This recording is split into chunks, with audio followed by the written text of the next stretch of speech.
બોડેલી તાલુકા કક્ષાનું બાળ વૈજ્ઞાનિક પ્રદર્શન 2025-26 ઉત્સાહપૂર્વક યોજાયું।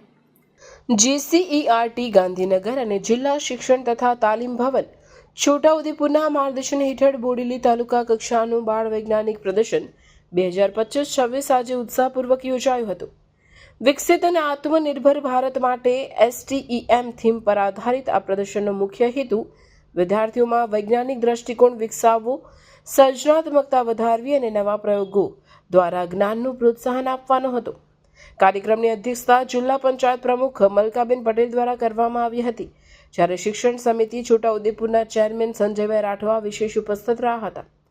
અતિથિ વિશેષ તરીકે BM સોલંકી, KJ પરમાર, શીતલબા મહારાઉલ, જિલ્લા પ્રાથમિક શિક્ષણ અધિકારી છોટાઉદેપુર તેમજ પ્રમુખ તાલુકા પંચાયત બોડેલીની ઉપસ્થિતિએ કાર્યક્રમને ગૌરવશાળી બનાવ્યો।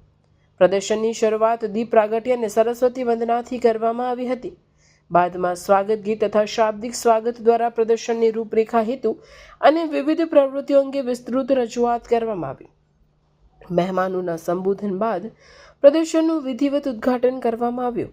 સર્વે ભાગ લેનારા બાળ વૈજ્ઞાનિકો તથા માર્ગદર્શક શિક્ષકોને પ્રમાણપત્રો વિતરણ કરીને કાર્યક્રમ પૂર્ણ થયો।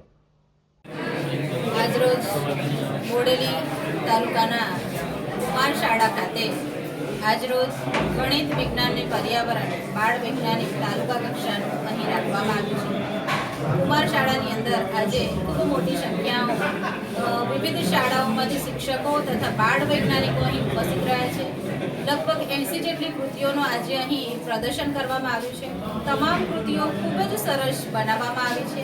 એમાં ખેતી વિષયક, પ્રાકૃતિક ખેતી, ગાણિતિક અને તમામ પ્રકારની 80 જેટલી કૃતિઓ અહીં રજૂ કરવામાં આવી છે। પાણીનું શુદ્ધિકરણ, ઉર્જા શક્તિ, વીજળીનો બચાવ, આત્મનિર્ભર, એ રીતના ખૂબ જ સરસ અહીં કૃતિઓ રજૂ કરવામાં આવી છે।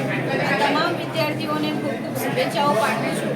એ ક્લસ્ટર કક્ષાએથી તાલુકા કક્ષા અને તાલુકામાંથી જિલ્લામાં અને રાજ્ય સુધી પહોંચે અને ભવિષ્યમાં એમનું અને એમના મા બાપનું નામ રોશન કરે એવી શુભેચ્છાઓ પાઠવું છું।